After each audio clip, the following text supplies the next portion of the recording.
the new sun sparkled gold across the ripples of the gentle sea. A mile from shore, a fishing boat chummed the water, and the word for breakfast flock flashed through the air, till a crowd of 1,000 seagulls came to dodge and fight for bits of food. It was another busy day beginning, but way off alone, out by himself beyond boat and shore, Jonathan Livingston Seagull was practicing.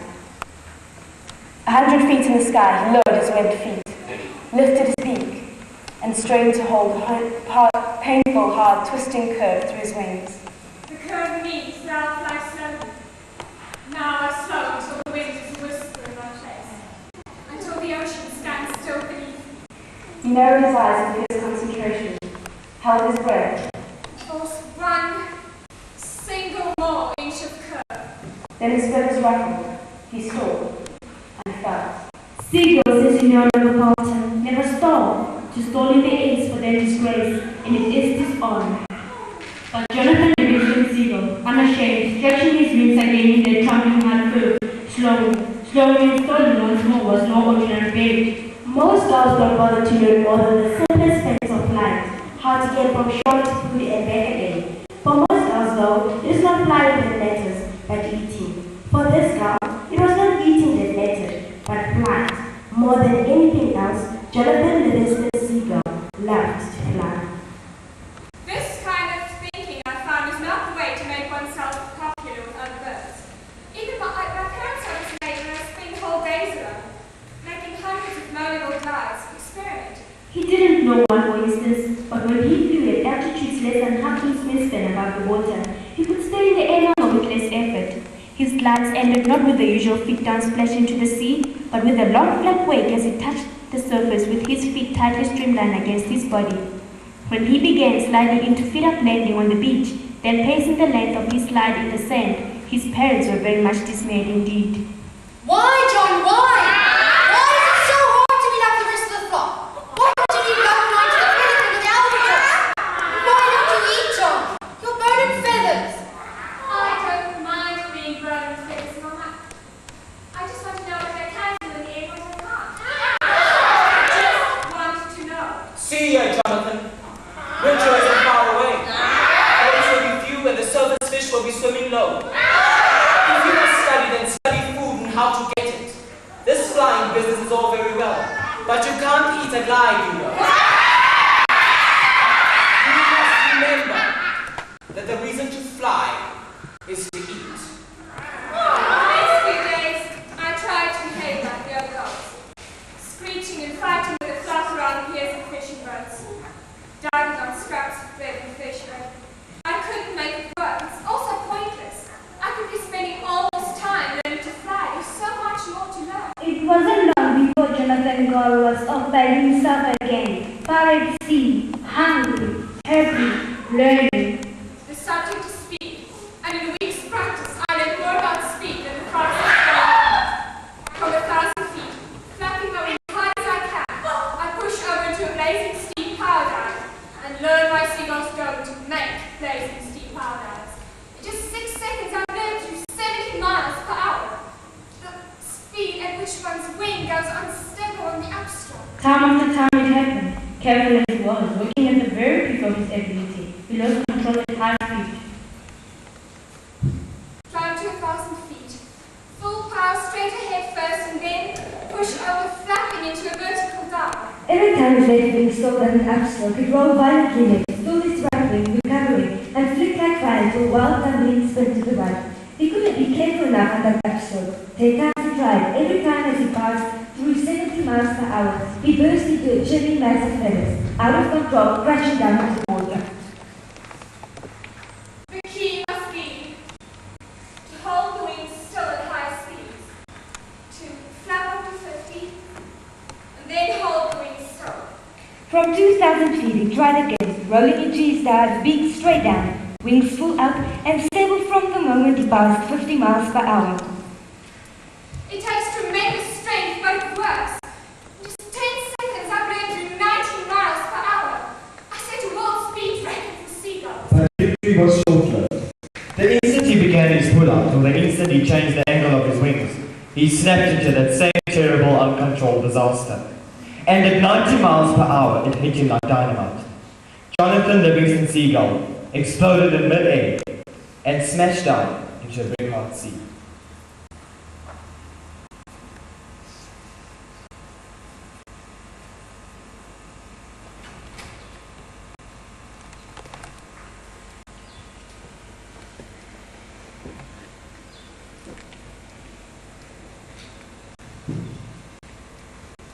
When he came to, it was well after dark, and he floated in the night on the surface of the ocean.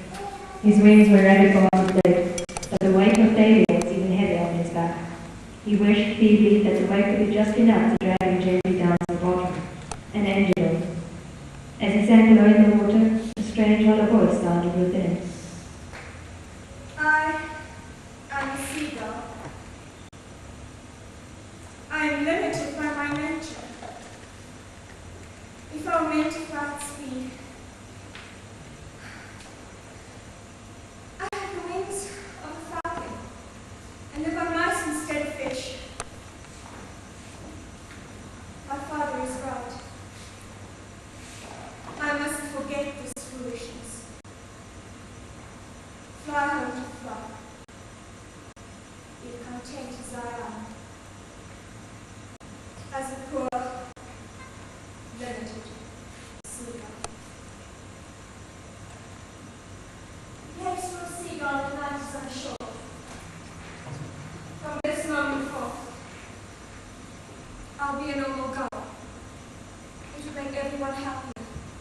He pushed wearily away from the dark water and flew towards the land, grateful for what he had learned about work-saving low-altitude flying. But no, I'm done with the way I was. I'm done with everything I learned. I am a seagull, like every other seagull, and I will fly like one. So he climbed painfully to 100 feet and flapped his wings harder, pressing for shore. He felt better for his decision to be just another one of the flock. There would be no ties now to the force that had driven him to ruin. There'd be no more challenge, no more failure. And it's pretty just to stop thinking and fly through the dark towards the lights above the beach. It's pretty. The moon and the lights twinkling on the water, throwing out beacon trails through the night. All so peaceful and still. Get down! Seagulls never fly in the dark. You have the eyes of an owl. You have charts for brains. You have a falcon's short wings. Short wings! That's the answer. What a fool I've been. All I need is a tiny little wing. All I need to do is fold most of my wings and fly on just the tips alone. Short wings. Seagulls never fly in the dark. Now 2,000 feet above the Black Sea, and without a moment for thought of failure and death, he brought his four wings tightly into his body, left only the narrow swept daggers of his wingtips extended into the wind, and fell into a vertical dive. The wind was a monster roar, he said, 70 miles per hour, 90, 120 and faster still. The wind straight now at 140 miles per hour wasn't nearly as hard as it had been before at 70, and with the faintest twist of his wingtips, he eased out of the dive and shot above the waves, a grey cannonball under the moon. He closed his eyes to sit against the wind and rejoiced. 140 miles per hour under control. If I die from 5,000 feet instead of 2,000, I wonder how fast. His vows a moment before were forgotten, swept away in a great swift wind, yet he felt guiltless, breaking the promises he had made himself. Such promises are only for the girls that accept the ordinary. One who has touched excellence in his learning has no need for that kind of promise. By sunup, Jonathan Gow was practicing again. From 5,000 feet, the fishing boats were specks in the float blue water.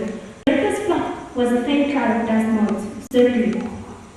He was alive, jumping ever so slightly with delight, proud that his fear was under control. Then without ceremony, he hacked in his forewings, extended his short-angled wingtips, and plunged directly towards the sea. By the time he passed 4,000 feet, he had reached terminal velocity. The wind was a solid beating wall of sun against which he could move no faster. He was flying now straight down. At 214 miles per hour, he swallowed, knowing that if his wings unfolded at that speed, he'd be blown into a tiny shreds of seagull, but the speed was power, and the speed was joy, and the speed was pure beauty. He began his pull-up at 1,000 feet, wingtips starting and blaring in their gigantic wings. The boat and the crowd of gulls tilting and growing meteor fast directly in his path. I can't stop. I don't even know how to turn at this speed. Collision is instant death. And so he shut his eyes. It happened that morning, then, just after sunrise, that Jonathan Livingston Seagull fired in the center of breakfast clock, ticking off 212 miles per hour, eyes closed, a great rolling shriek of wings and feathers. The gun of fortune smiled upon him his once, and no one was killed. By the time he had pulled his beak straight up into the sky, he was still scorching along at 160 miles per hour. When he had slowed to 20 and stretched his wings again at last, the boat was a crumb on the sea, 4,000 feet below. Terminal velocity. A seagull at 214 miles per hour. Flying out to his lonely practice area, folding his wings for a dive from 8,000 feet, he set himself at once to discover how to turn. The seagull wing-tipped feathered cloud moved a fraction of an inch, gives a smooth, sweeping curve at tremendous speed. Before even this, however, he found that moving more than one feather, that speed will spin like a rubber ball. And Jonathan had flown the first aerobatics of any seagull on earth. He spared no time that day for talk with other gulls, but flew on past sunset. He discovered the loop, the slow roll, the point roll, the inverted spin, the garment, the pinwheel. When Jonathan Seagull joined the flock on the beach, it was full night. He was dizzy and terribly tired, yet in delight he flew and looked to landing with a snap roll just before touchdown. When they hear it, of the breakthrough, they'll be wild with joy. How much more there is now to live in. Instead of our drab swagging back and forth between fishing boats, there's reason to live. We can find ourselves as creatures of excellence and intelligence and skill. We can learn to fly and to be free. The years ahead hummed and glowed with promise. Jonathan Livingston Seagull, stand to center! The elders' words sounded in a voice of high ceremony. Stand to center meant only great shame or great honor. Stand to center, for honor, was the way the Gull's foremost leaders were marked. Of course, the breakfast club this morning, they saw the breakthrough. I want no honors, I only want to share what I found. Show Rose Horizons out ahead for us all. Jonathan Livingston Seagull, stand to center, for shame in the sight of your fellow gulls.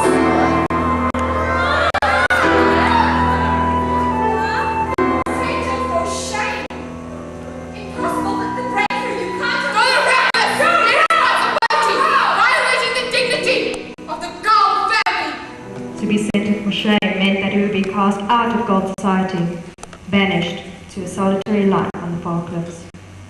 One day, Jonathan Livingston Seagull, you shall learn that irresponsibility does not pay. Life is the unknown and the unknowable. Accept that we are put on this earth to eat, to stay alive as long as we possibly can. Irresponsibility, my brothers, who is more responsible than the gull who finds and follows a mean, a higher purpose for life? For 1,000 years we scrambled off the fish heads.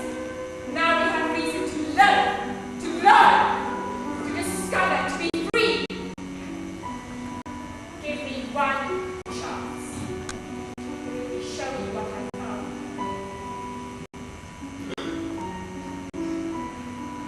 Brotherhood is broken. Jonathan Seagull spent the rest of his days alone, but he flew way out beyond the far cliffs. His one sorrow was not solitude, it was that other gulls refused to believe the glory of flight that awaited them. They refused to open their eyes and see. He learned more each day. He learned that a streamlined high dive would bring him to find the very tasty fish that schooled 10 feet below the surface of the ocean. He no longer needed fishing with boats and celebrating survival. He learned to sleep late, sitting a course at night across the offshore wing, covering 100 miles from sunset to sunrise. With the same air control, he flew through heavy sea fogs and climbed above them into dazzling clear skies, in the very times when every other gull stood on the ground knowing nothing but mist and rain. He learned to ride the high winds far inland, to download delicate insects. What he had once hoped for the flock, he now gained for himself alone. He learned to fly and was not sorry for the price he had paid. Jonathan Seagull discovered that boredom and fear and anger are the reasons that a gull's life is so short.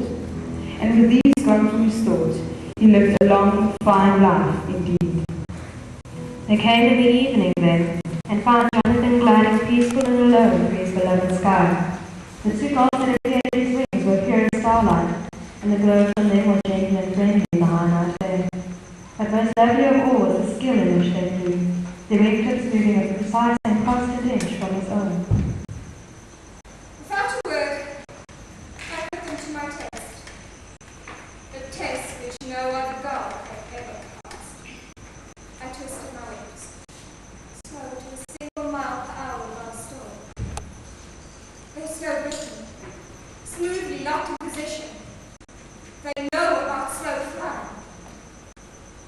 I followed my wings, dropped to a vertical dive of 190 miles per hour. They streaked out with me in flawless formation. At last, I turned that speed up into a long vertical slope. They rolled with me, smiling, recovered to the very well, who are you? We're from your flock, Jonathan. We're your brothers. We've come to take you higher, to take you home. Flock? I have none. Oh, I have none. I am an outcast. And we fly now to beat the great mountain wind. Beyond a few hundred feet, I can lift this old body no higher. But you can, Jonathan, for you have learned. One school is finished and the time has come for another to begin.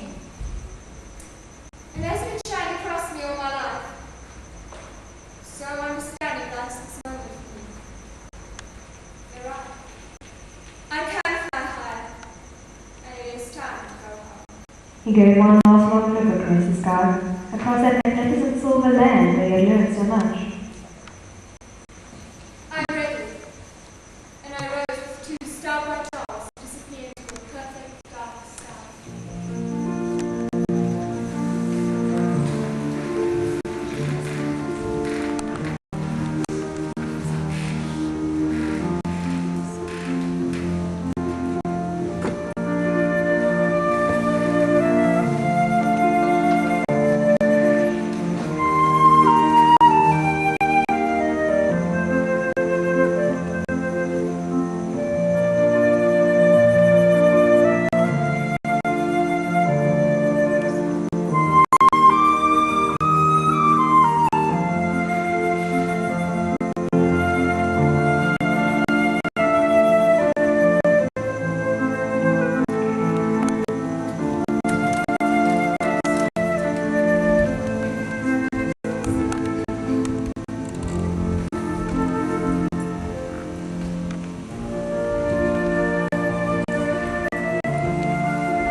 This is heaven.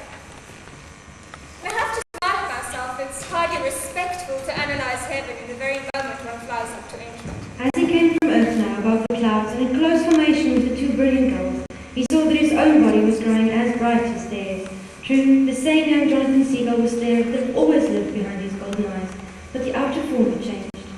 It feels like a seagull body, but already it flies far better. With half the effort, I'll get twice the speed, twice the performance of my best days on Earth. His feathers glowed brilliant white now, and his wings were smooth and perfect as sheets of polished silver. He began delightedly to learn about them, to press power into these new wings. At 250 miles per hour, he felt he was nearing his level flight maximum speed. At 273, he thought he was flying as fast as he could fly. and he was ever so faintly disappointed. There was a limit to how much this new body could do, and though it was much faster than his old level flight record, it was still a limit that would take a great effort to crack. In heaven, there should be no limits. Happy landings, Jonathan.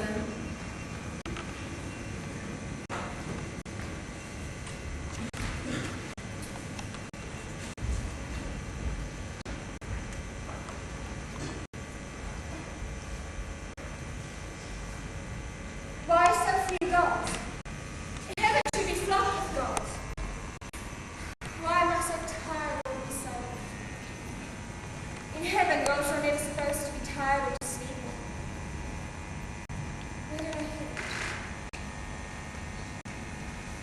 My memory of my life on earth is falling away.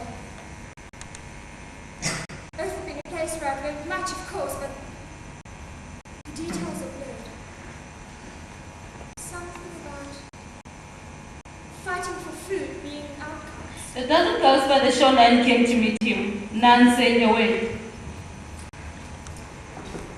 I feel welcome here, and this is home. It's been a big day for me. A day whose sunrise I no longer remember. He turned to land on the beach, beating his wings to stop an inch in the air, then dropping lightly to the sand. The other girls landed too, but not one of them so much as flapped a feather. They swung into the wind, bright wings outstretched. Then somehow they changed the curve of their feathers until they had stopped in the same instant their feet touched the ground. It was beautiful control, but now Jonathan was just too tired to try. Standing there on the beach, still without a word spoken, he was asleep.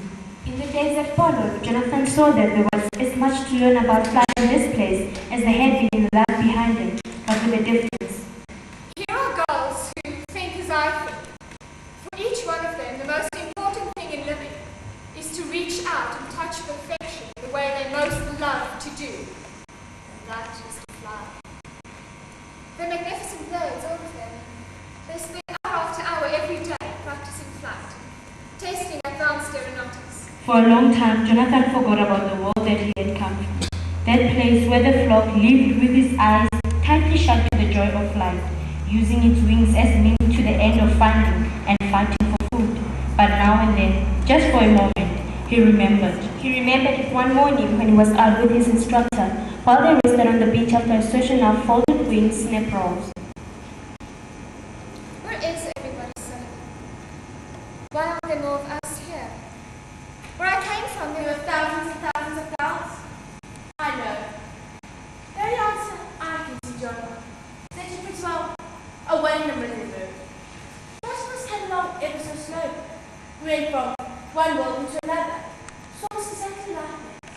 Forgetting where we had come from, not caring where we're headed, living for the moment.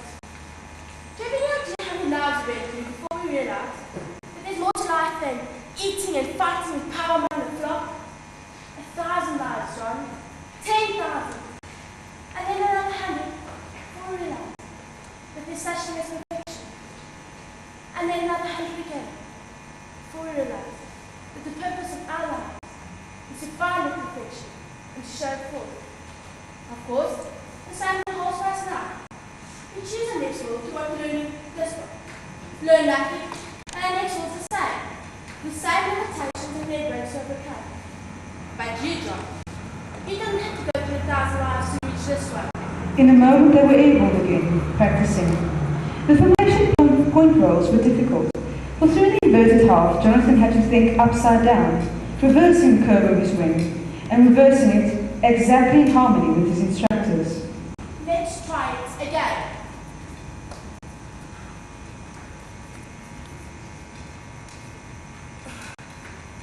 Okay, let's try it again.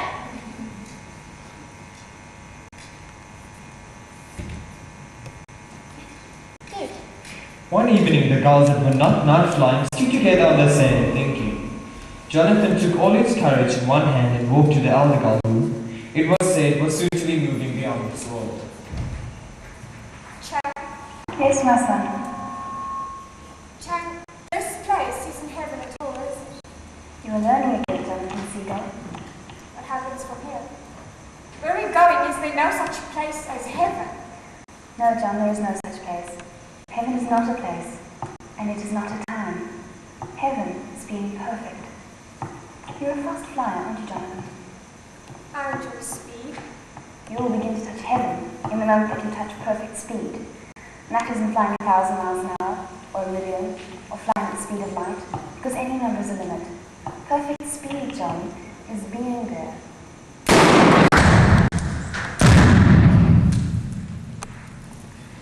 It's kind of fun.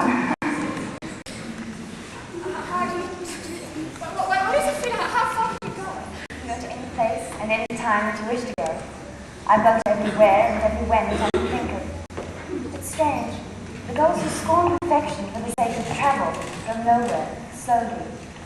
But those who travel aside for the sake of perfection go anywhere, instantly. Remember, John, heaven isn't a place or a time, because time and place are so very meaningless. Heaven. Teach me to fly like that. Of course, if you wish to learn. Oh, great. When can we start? We can start now, if you like. I want to fly like that. Just tell me what to do. To fly as fast as thought to anywhere that is, you must begin by knowing that you have already arrived. The trick is for you to stop seeing yourself as trapped inside a limited body with a 42-inch wingspan and performance that can be plotted on a chart. The trick is for you to know that your true nature lives as perfect as an unwritten number anywhere across space and time. Jonathan kept at it fiercely day after day, from before sunrise till past midnight, and for all his effort, he moved not a featherweight from his spot. Forget about faith. You didn't need faith to fly, you needed to understand flying. This is just the same. Now try again. Then one day, Jonathan, standing on the shore, closing his eyes, concentrating, all in a flash knew what Shane had been telling him. It's true. I'm a perfect, unlimited seagull. Good. Jonathan opened his eyes. He stood alone with an elder on a totally different seashores. Trees down on the water's edge, twin yellow suns turning overhead. At last you got the idea that you'll control these little worlds. Where are we?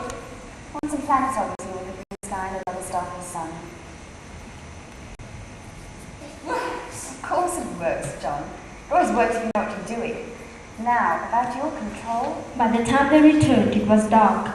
The other girls looked at Jonathan with an awe in their golden eyes, for they had seen him disappear from where he had been rooted for so long. He stood there congratulations for less than a minute. I'm the newcomer here. It's I who must learn from you. I don't know about that, John. You have less fear of learning than any girl I've seen in 1,000 years. We could start working with time if you wish, till you can fly the past and the future. And then you'll be ready to begin the most difficult, the most powerful, the most fun of all. You'll be ready to begin to fly up and to know the meaning of kindness and of love. A month went by of something that felt about like a month, and Jonathan learned at a tremendous rate. He always had learned quickly from ordinary experience, and now, the special student, the elder himself, it took him new ideas like a streamlined for the computer. But then the day came to Chang vanished. He had been talking quietly with them all, exhorting. Never stop your learning and your practicing and your striving to understand more the perfect and visible principle of life. Then as he spoke, his feathers went brighter and brighter, and at last turned so brilliant that no girl could look upon him. Jonathan, keep working on love.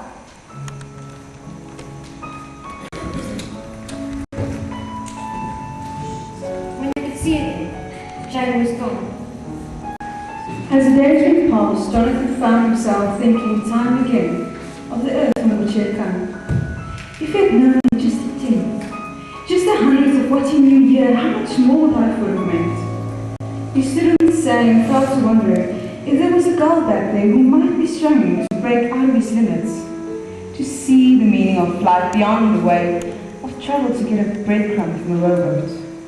Perhaps there even might be one made outcast for speaking truth in face of the flood. And the more Jonathan practiced his kindness lessons, and the more he worked to know the nature of love, the more he wanted to go back to earth. For in spite of his lonely past, Jonathan Seeger was born to be an instructor, and his only way of demonstrating love was to give something of the truth that he had seen to a girl who asked only a chance to see truth for himself. John, you were outcast once. Why do you think the girls in the old time would listen to you now? You know the proverb, And it's true. The girl sees farthest, who flies highest. Those girls where you came from are 1,000 miles from heaven. And you say you want to show them heaven, and where they stand, they can't even see their own wingtips. John, stay here. Help the newcomers, the ones that are high enough to see what you have to tell them. What if Chang had gone back to his old world? Where would he have been today? The last point is the telling one. Maybe Chang is right. Maybe Solomon is right. The gull sees farthest, flies highest.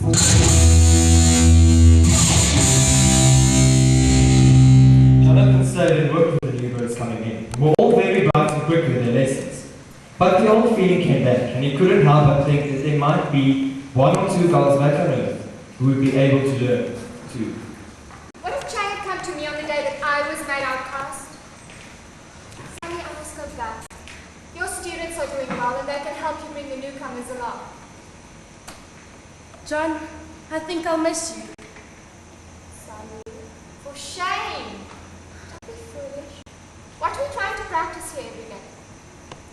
If our friendship depends on things like space and time, and then when we finally overcome space and time, we've destroyed our own brotherhood. And overcome space, all we have left is him. And overcome time, all we have left is now. Somewhere in the middle of here and now, don't you think we might see each other just once? You crazy bird. Anybody can show someone on the ground to see 1,000 miles. You could be Jonathan Livingston Seagull.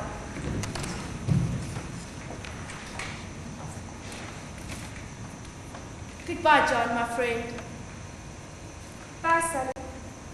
We'll meet again. And with that, Jonathan held in thought an image of the great gull flocks on the shore of another time, and he knew with practiced ease that he was not alone in flavor, but a perfect lady of freedom and flight, limited by nothing at all.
Jonathan circled slowly over the far cliffs, watching.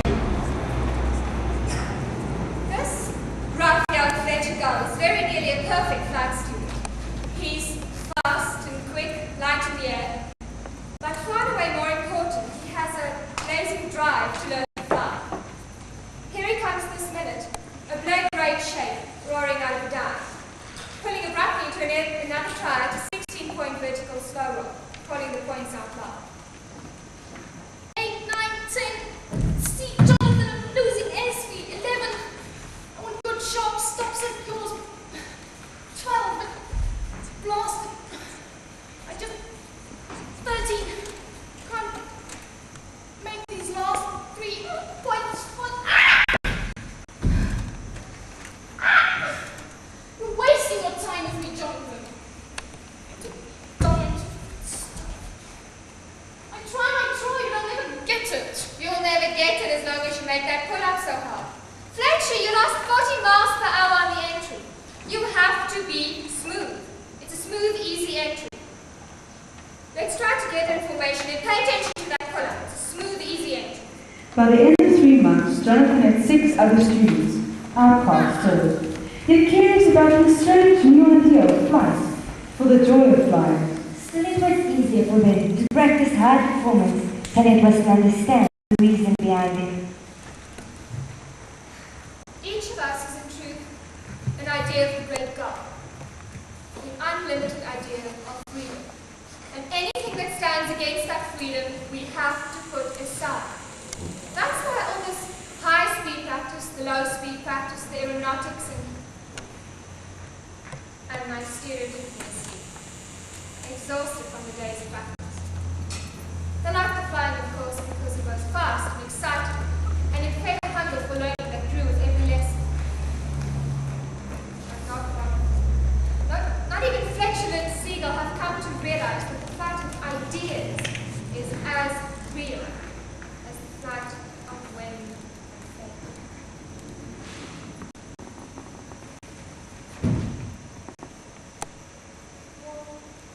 Whole body, from wingtip to wingtip, is nothing more than your thought itself. Break the chains of your thought. You break the chains of your body too. But no matter how he said it, it sounded like pleasant fiction, and they needed more to sleep. It was only a month later that Jonathan said, The time has come to return to flight. Really? We're not welcome, you're outcasts. We will not force ourselves to go. We're not welcome, can we? We are free to be what we are, before we wish. there was a brief anguish amongst his students, for it is the law of the flock that an outcast never returns, and the law had not been broken once in 10,000 years. The law said stay, Jonathan said go, but now he was a mile across the water. If they waited much longer, he would reach a hostile flock alone. Well, we don't have to obey the law of the flock. We're not part of it anymore, do we? Besides, if there's a fight, we'll be a lot more help there. Yeah. And so they flew to the west that morning, 8 of them in a double flight formation. Winter was almost overlapping. They came across the flock's council beach at 135 miles per hour. Jonathan and Lee stretched smoothly at the driving. Henry Club was running game yesterday. Then the whole formation rolled slowly to the right, as one bird, level to inverted, to level, the wind whipping over them all. The squawks and grumbles varied alike in the as though the formation were a giant knife, and 8,000 allies watched without a single blink. One by one, each of the 8 birds moved sharply upward to the foot and flew all the way around to a dead slow stand-up landing on the sand. Then, as though this sort of thing happened every day, Jonathan Siegel began to deepen the flight. To begin with, you were all a bit late on the join up.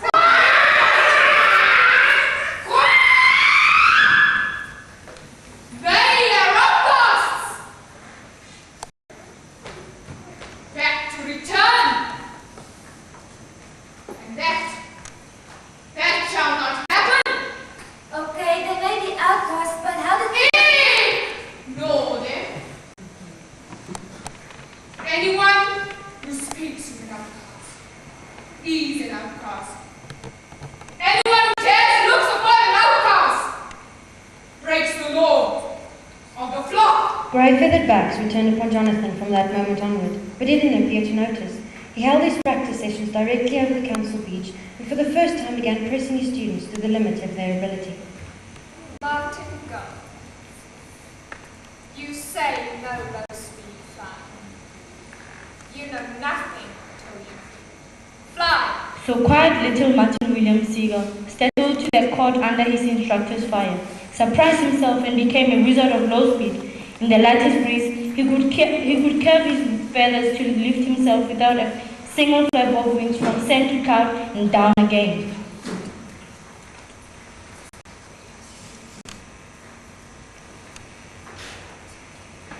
Likewise, Charles Roland Gull through the great mountain wind to 24,000 feet, came down blue from the cold thin air, amazed and happy, determined to go still higher tomorrow.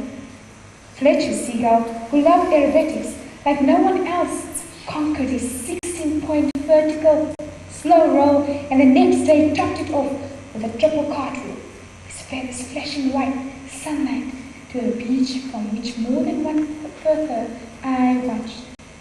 Every hour, Jonathan was there at the side of each of his students, demonstrating, suggesting, pressuring, guiding.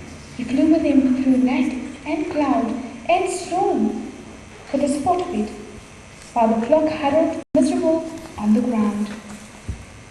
When the flying was done, the students relaxed on the sand, and in time listened more closely to Jonathan.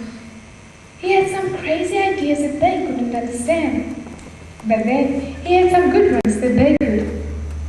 Gradually, in the night, another circle formed around the circle of students, a circle of curious girls listening into the darkness for hours on end, not wishing to see or be seen of one another, fading away before daybreak. It was a month after the return that the first girl of the flock was the lion and asked to learn how to fly. In his asking, Terence Lowell Gull became a condemned bird, labeled outcast, and the eighth of Jonathan's students. The next night from the flock came Kurt Maynard Gull, wobbling across the sand, dragging his left wing to collapse at Jonathan's feet. Please, help me. I want to fly more than anything else in the world. Very well. Time away from the ground with me and we will begin. But you don't understand. My wing. I can't move my wing. Maynard Gull, you have the freedom to be yourself, here and now. Nothing can stand against that freedom. It is the law of the great Gull, the law that is. Are you saying I can fly? I say you are free. As simply and as quickly as that, I could may not spread my wings effortlessly and lifted into the dark night air. The flock was roused from sleep by my cry, as loud as I could scream it from 500 feet up. I can fly. Listen! I can fly! By sunrise, there were many thousand birds standing outside the circle of students, looking curiously at Maynard. They didn't care whether they were seen or not, and they listened, trying to understand Jonathan Seagull. He spoke of very simple things. It is right for a bird to fly. Freedom is the very nature of his being. Anything that stands against this freedom, we have to put aside, be it ritual or superstition, limitation in any form. Set aside, even if it be the law of the flock. There is only one true law, that which leads to freedom. There is no other. But how do you expect us to fly? Fly. You special and gifted and divine above all birds. Look at Lowell, Fletcher, Charles Roland. Are they also special and gifted and divine? No more than you are. No more than I am. The only difference. The very only one. So they've begun to realize what they really are. They've begun to practice it. The students, said Fletcher, shifted uneasily. They hadn't realized that this was what they were doing.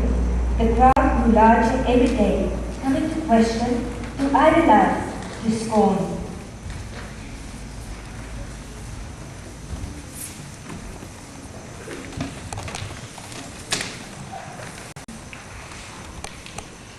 Well, saying in the flock that if you're not the son of the great God himself, you're 1,000 years ahead of your time. Aye, the price of being misunderstood. They call you devil, or they call you God.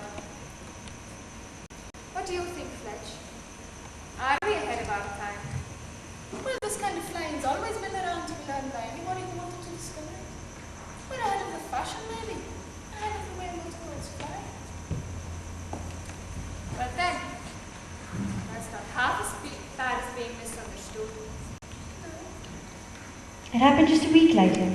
Fletcher was demonstrating the elements of high-speed flying to a class of new students. He had just pulled out of his dive from 7,000 feet, a long grey streak flying a few inches above the beach, when a young bird on its first flight glided directly into his path, calling for its mother. With a tenth of a second to avoid the young, Fletcher and the seagull snapped past the wave at something over 200 miles per hour to a cliff of solid granite.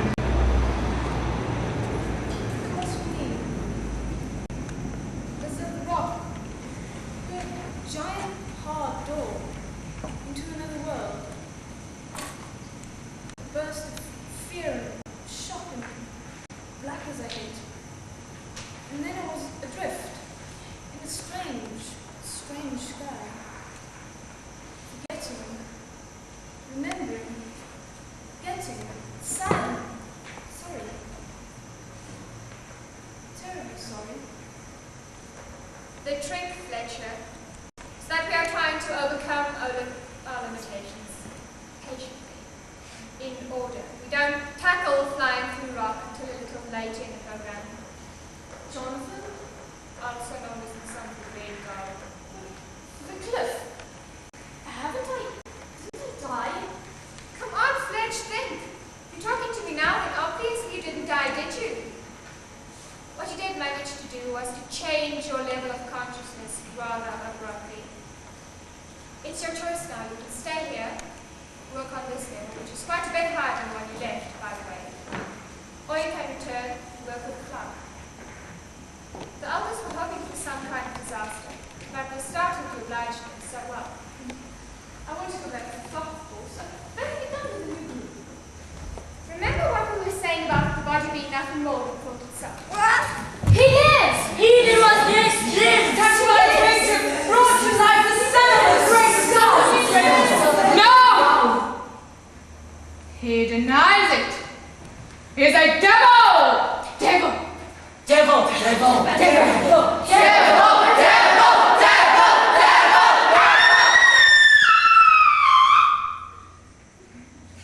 Come to break the flock! Would you feel better if we let him? Certainly, gentlemen. Why is it that the hardest thing in the world to do is to convince burglars? And then he can prove it for himself if he just spend a little time practicing. Why should that be so hard? What did you just do? You did say you wanted out of the mob, didn't you? Yes, but where are we? Like everything else. Practice. By morning the flock had forgotten its insanity, but Fletcher had not.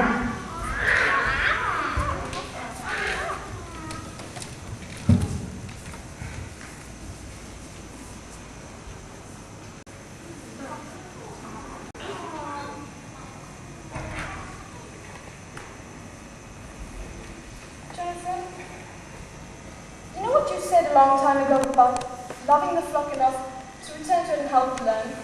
Yes. I don't understand how you can love a mob of birds that have just tried to kill you. Fletcher, you don't love that. You don't love the hatred and the evil, of course. You have to practice and see the real goal, the good in every one of them. Help them to see it in themselves. It's kind of fun once you get the knack of it. I remember a fierce young bird, for instance, Fletcher Lynn Seagull, his name, just been made outcast, ready to fight the flock to death, getting a start and building his own bitter hell out to the far cliffs. Here he is today, building his own heaven instead, leading the whole flock in that direction.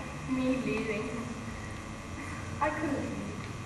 You're the instructor here. You couldn't leave. Couldn't I? Don't you think there might be other flocks? Other Fletchers that need an instructor more than this one, on his way towards the light? But I'm just a plain seagull, John. You're the only son of the great gull, I suppose. You don't need me anymore. You need to keep finding yourself, that real, unlimited Fletcher seagull. He's your instructor now. You need to understand him, practice him. Don't let them spread silly rumors about me. Make me God. I'm just a seagull that likes to fly here. Jonathan! Poor Flitch. Don't believe what your eyes are telling you. All that shows limitation.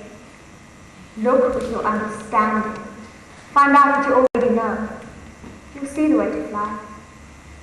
After a time, Fletcher Gull dragged himself into the sky and faced a brand new group of students, eager for their first lesson.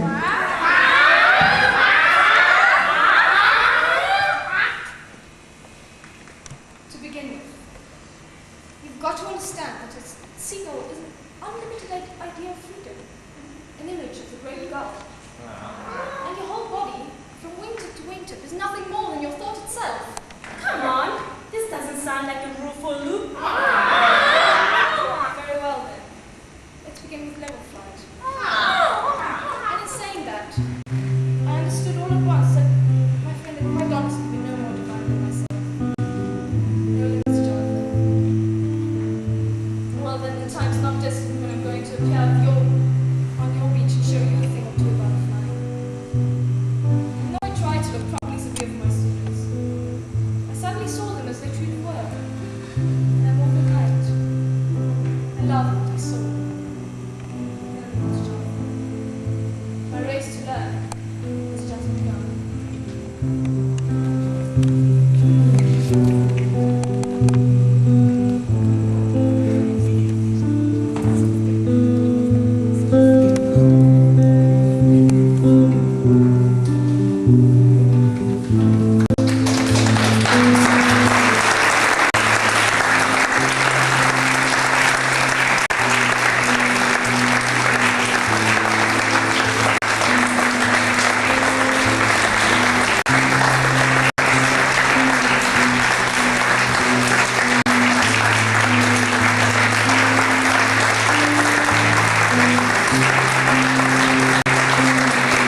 Duncan would not stop grumbling.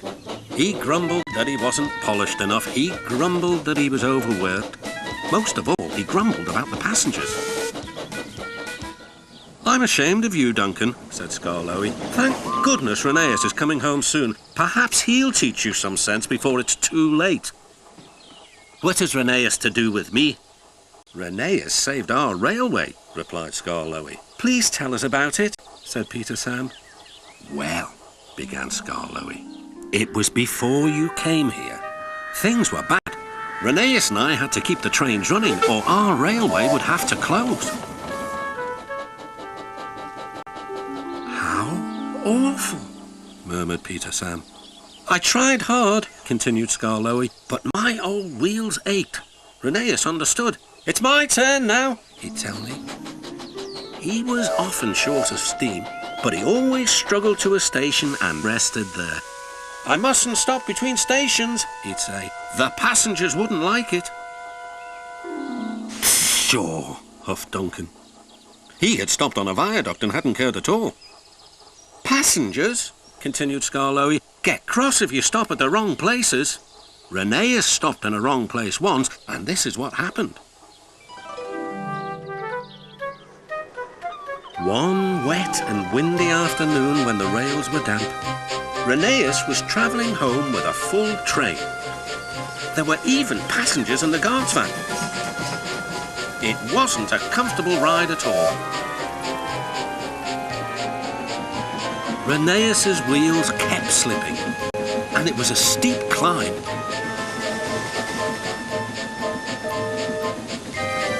At last, his wheels gripped the rails again. The worst is over, he thought. Now, we're away. But they weren't. "Ah! I've got cramp!" he groaned. And Rheneas stopped on the loneliest part of the line. His driver examined him carefully. "Your valve gear has jammed. We need to reach the next station. Do you think you can still get us there?" "I'll try," replied Rheneas.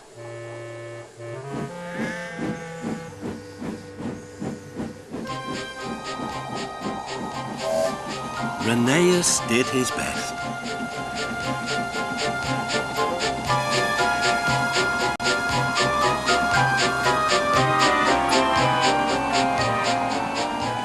"If I fail," he thought to himself, "the passengers will be cross and the railway will close."